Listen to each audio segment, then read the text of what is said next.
it is incumbent on the United States to back Israel, the only rights-protecting democracy in the Middle East, against the forces of barbarism in the region.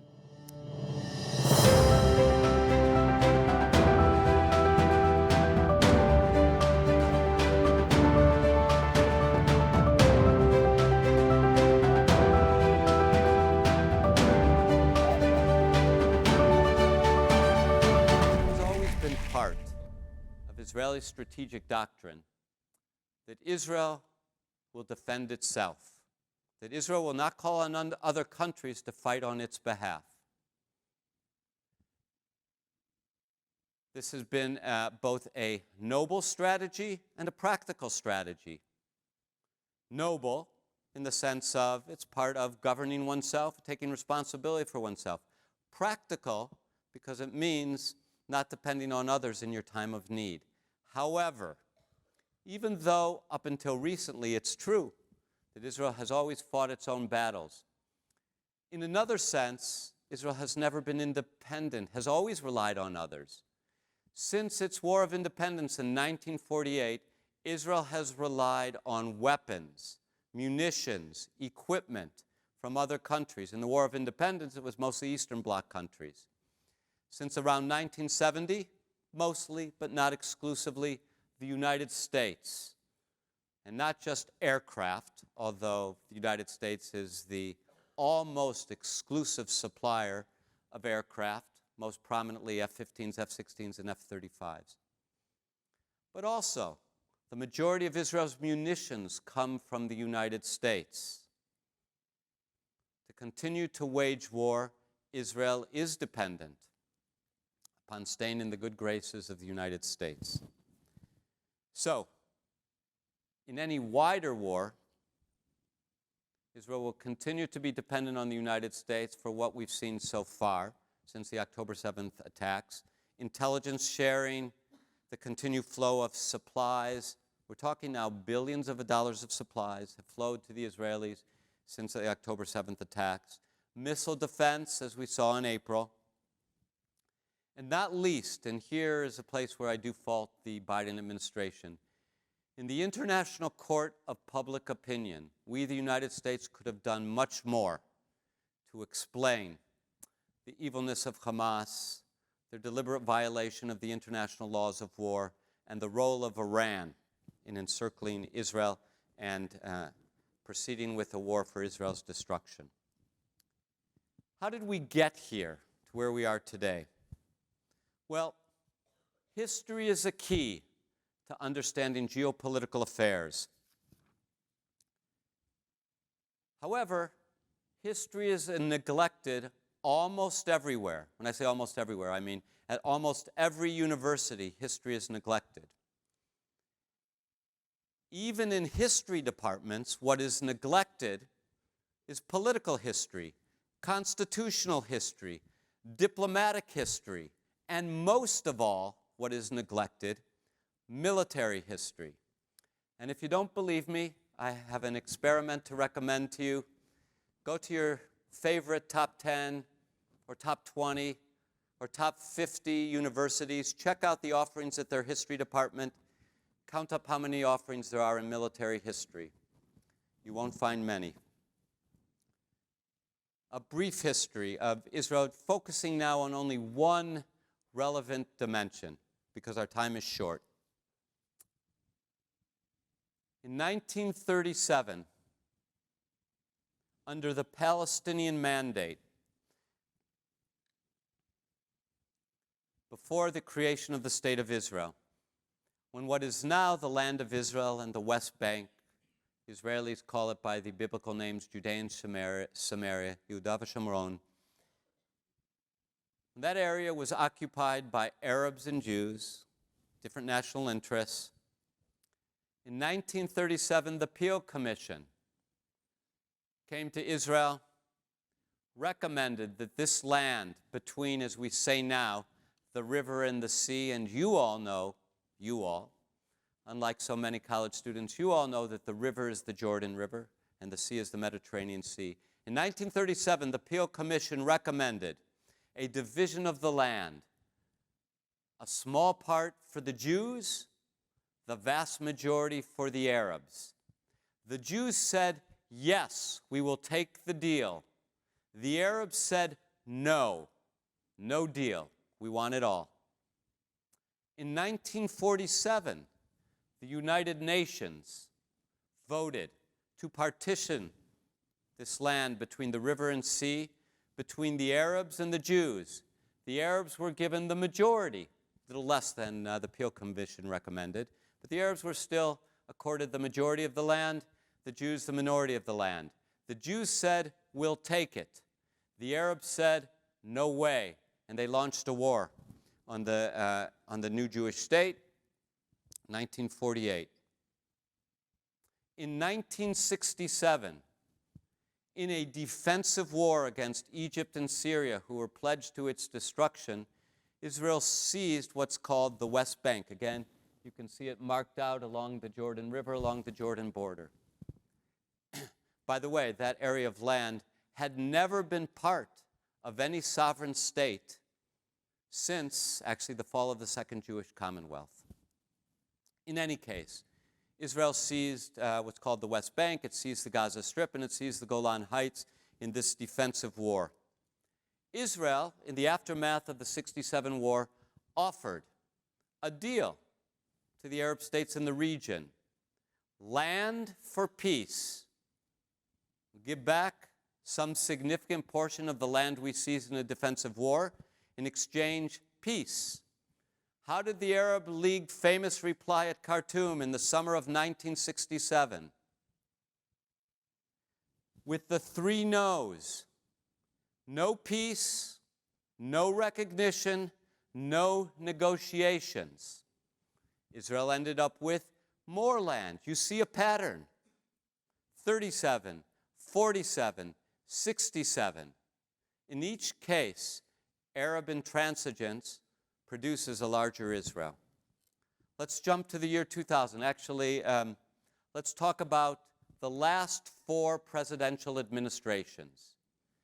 Each of the last 4 U.S. presidential administrations has sought to broker a peace between Israel and the Palestinians. Clinton administration, a little before most of you were born, I know. So this is history. President Bill Clinton failed at Camp David in the summer of 2000 to broker a peace deal. He came close. The Israelis under Prime Minister Ehud Barak offered. There's some dispute. Was it 94% of the West Bank and Gaza Strip? 95%, 96%? Unclear. But something like that. Let's call it 94% of the West Bank. Then head of the PLO, head of the Palestinian Authority, Yasser Arafat, stormed out of Camp David. 3 months later, he launched the Second Intifada, rejecting negotiations leads to war in the Clinton administration. In the Bush administration, in 2007 and 2008, there was an effort to broker a peace deal between Israel and the Palestinians. That effort broke down in September of 2008. The Bush administration, like the Clinton administration, failed. 3 months after its failure, war broke out. Israel was forced to enter the Gaza Strip in Mivtza Oferet Yitzhakah, Operation Cast Lead. Why? Because Hamas was indiscriminately launching rockets at Israeli civilian populations in southern Israel. You can see the Gaza Strip. Those rockets generally had a distance, back in those days, probably not more than about 25 kilometers. All right, that's 2. 3, the Obama administration. The Obama administration strove from 2009 to 2014 to broker a peace agreement, first under Special Envoy George Mitchell, then under Secretary of State Hillary Clinton, then under Secretary of State John Kerry. All 3 efforts failed. When Kerry finally gave up, 3 months later, war broke out between Israel and Hamas. Once again, Israel was forced to enter the Gaza Strip. to silence the rockets that were being shot by Gaza, once again, in blatant violation of the international laws of war against Israel, against Israeli civilian populations. This was followed by the Trump administration, which Josh mentioned I had the honor to serve as an advisor to Mike Pompeo. In one respect, the Trump administration was like the previous administrations, Clinton, Bush, Obama. It put forward a peace plan, in this case a much more elaborate, well-developed peace plan, which also failed. But there was a big difference. First, before the peace plan was put forward, the Trump administration quite appropriately moved the Israeli embassy, the American embassy in Tel Aviv, to Jerusalem. It had already proclaimed Jerusalem Israel's capital, or I should say recognized Jerusalem as Israel's capital. Countries have the right to define their own capital, and the Trump administration had also already recognized Israel's sovereignty, a practical fact, over the Golan Heights, a block of land in the very uppermost northeast tip of Israel, land also taken by Israel, this case from Syria, in its 1967 war. The Trump administration had gained the trust of the Israelis by supporting them in their just requests, but at the same time, the Trump administration had won the support of Gulf Arabs, our longtime partners in the Gulf. And contrary to Secretary of State John Kerry, you can find this online as well, 2016 interview, Brookings Institution, Secretary Kerry in 2016 is asked, is it possible, since we keep failing at brokering peace between the Israelis and Palestinians, is it possible to go differently, to try and get a kind of a regional agreement, and on the basis of that regional agreement, broker peace? Kerry answered with not one, not three, but 4 no's. Count them when you go to YouTube and find Kerry, 2016 Brookings Institution interview. He said, absolutely not, impossible. Well, by Secretary of State Kerry's standards, the Trump administration accomplished the impossible. It brokered Abraham Accords in the summer of 2020, which normalized relations between Israel, Saudi Arabia, and, skip that, that's wrong, not Saudi Arabia. Saudi Arabia green-lighted Israel, the United Arab Emirates, and Bahrain. Several countries entered afterward. Why do we use the term normalization, whereas in connection to Egypt and Jordan we speak of peace treaties? Because technically, Bahrain and the United Arab Emirates were never at war with Israel, but they also had never established proper diplomatic relations with Israel. So this was a tremendous achievement on the one hand. On the other hand, still, 4 presidents, 4 efforts to broker peace between the Israelis and Palestinians, 4 failures. Okay, a little more background to the October 7th attacks. Between 2019 and 2022, 5 elections took place in Israel. 5 elections. After the 3rd election, sorry, that's an anecdote I won't share from the State Department. In any case, Israel conducted 5 elections.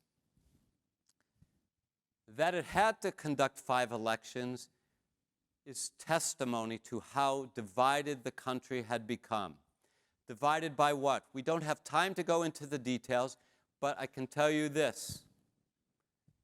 Problems shared by Western-style liberal democracies around the world, starting with the divide between well-educated, highly credentialed elites and working class, ordinary people. We have a version of this in the United States. Britain has a version of this. You see versions of this in France, in Germany, elsewhere in Western Europe. With Netanyahu representing, in many ways, the less well-educated, less well-credentialed, more traditional population.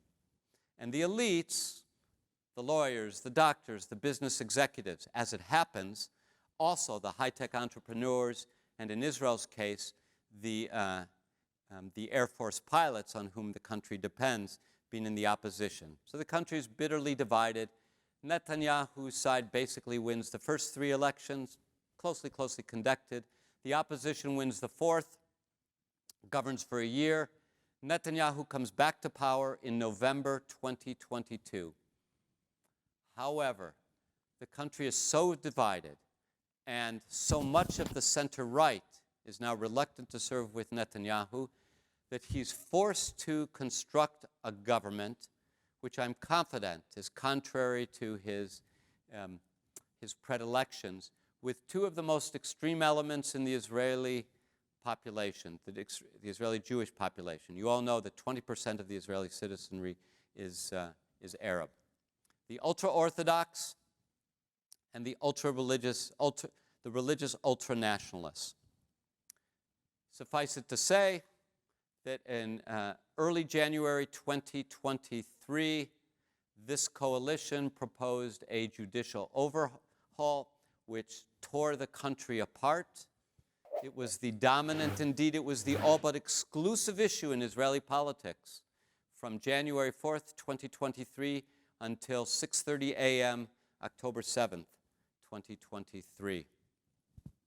I'll only say now that the Israeli Supreme Court, by far the most progressive Supreme Court in the Western world, was badly in need of reform, but the reforms that were proposed were themselves extreme. The October 7th attacks. Just a few details about them to begin to wrap up. A few of the horrific details. You all know. You follow the news. On that morning at 6:30 a.m., Hamas unleashed a barrage of thousands of rockets to southern Israel. Concurrently, several thousand jihadists broke down, stormed through, flew over, sailed around the security barrier that Israel had built with the primary mission of massacring civilians. Massacring, I mean, killing people in their beds, killing parents in front of their children, children in front of their parents, raping, mutilating corpses, taking civilians, kidnapping civilians, holding them as hostages. Every single one of those acts, including those thousands of missiles aimed at civilians, a violation of the laws of war. A quick remark about Israel's intelligence lapses. There were three main ones. Israel had scattered reports that Hamas was planning some kind of attack, but as often happens, as happened in the United States, the reports about very disturbing developments on the ground have to move up the chain of command. And as they move up the chain of command, they get watered down. By the time they reach the decision makers, they become mere suggestions, possibilities, probabilities. That's on Israel. Second, the fence, the security barrier, was never designed to stop thousands of jihadists. It was designed to provide intelligence and notification if one person, one attacker, 10, 20 seek to cross into Israel, a failed conception. And third, there were too few troops on the borders in the case of intelligence failure and a fence failure. We could discuss why that was. And then fourth, there was the larger conception that Hamas didn't really want to attack Israel,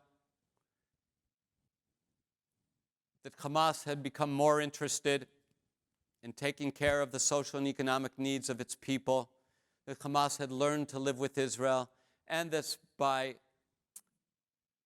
by orchestrating the delivery of millions of dollars a month from Qatar to Hamas, Israel could ensure peace and quiet.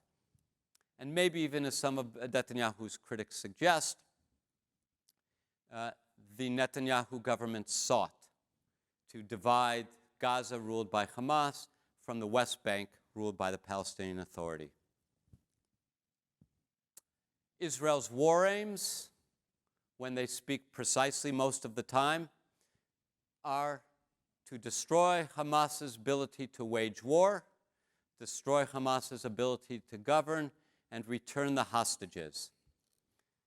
At this point, probably no more than 40 or 50 are still alive. Of the more than 100 are said to be in Hamas's hands.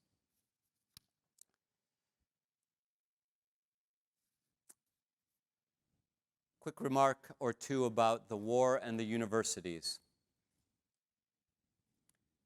Late in the afternoon on October 7th, that means around midnight in Israel, by which time we had a pretty good idea that a massacre had taken place. 34 student groups at Harvard University issued a letter, public statement, holding Israel, I think I now quote, entirely responsible, close quote, for the massacres being perpetrated against it. How's that possible? When have you ever heard of a nation or a group of people being held entirely responsible for massacres perpetrated against it? This is in a world in which I thought all of us were against blaming the victim. How could the rules of discourse and the judgment be changed so dramatically? It's interesting if you look through the list of student groups that signed this letter. Only 2 or 3 or 4 of those student groups have anything to do with Middle East politics. Say, okay, those groups, anti-Israel, pro-Hamas, which, by the way, means pro-jihadist, anti-Western. But what about those other groups, some of which have purposes that have nothing to do not only with Middle East politics, but with foreign affairs? Why did they sign on? Could it be anti-Semitism? Well, I won't rule that out exclusively. But there's another dimension that we have seen on campuses since October 7th, which also should not be underestimated. Many of the attacks on Israel are motivated in the first place by anti-Americanism. What do I mean by anti-Americanism? Have any of you ever heard of the term post-colonialism? Post-colonial studies? I know you have. What are post-colonial studies? In effect, differs a little bit if you're studying in Britain. If you're studying in Britain, post-colonial studies are by and large anti-British studies. But if you're studying in the United States, post-colonial studies are by and large anti-American studies. They teach that the principal source of instability, injustice, evil in the world is the United States of America through its rapacious colonial practice and ambitions. And guess who gets to be considered America's #1 representative in the Middle East? Israel. So the fury at Israel is often sublimated, and actually very often not sublimated, hatred of the United States and that for which it stands. Okay, I will offer I'll close with a few final comments about the Biden administration, where it's to be congratulated, where it's to be faulted. The Biden administration's initial instincts were sound. I think that's because Joe Biden's initial instincts were sound. And I think that's because he is an older kind of Democrat. He stood with Israel early. He dispatched 2 carriers to the region early. He uttered a don't. I wish he had said more, but take the don't.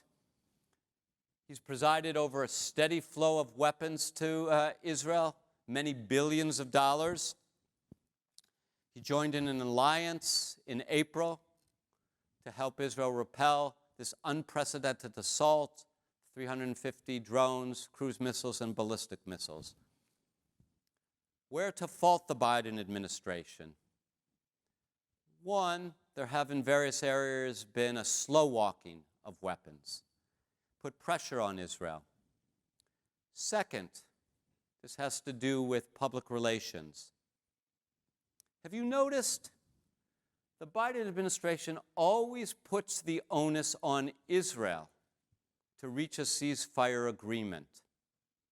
But Hamas started the war. Actually, they broke a ceasefire.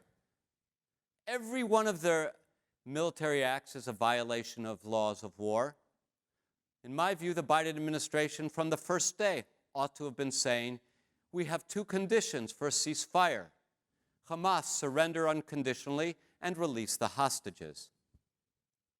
Second, the Biden administration has played into the general worldwide proclivity to hold Israel responsible for Palestinian suffering. Palestinian suffering in the Gaza Strip is real, it's tragic, and it's Hamas's fault because of decisions Hamas has deliberately made. Israel has gone to extraordinary measures to minimize civilian suffering. And third, the Biden administration has been completely ineffective in explaining to the American people that Israel is not merely engaged in a war with Hamas. In fact, Hamas is one front in this seven-front war Israel faces against Iran's Ring of Fire. I conclude. Whether the United States likes it or not, at the moment it is involved in a worldwide strategic competition with the Chinese Communist Party. This struggle pits freedom and democracy, liberal democracies, flawed though we may be, against a cruel authoritarianism. In the light of the China challenge, and not only the China challenge, but in light of the China challenge, it is incumbent on the United States to back Israel, the only rights-protecting democracy in the Middle East, against the forces of barbarism in the region. Thank you, and I'd be delighted to answer a question or two.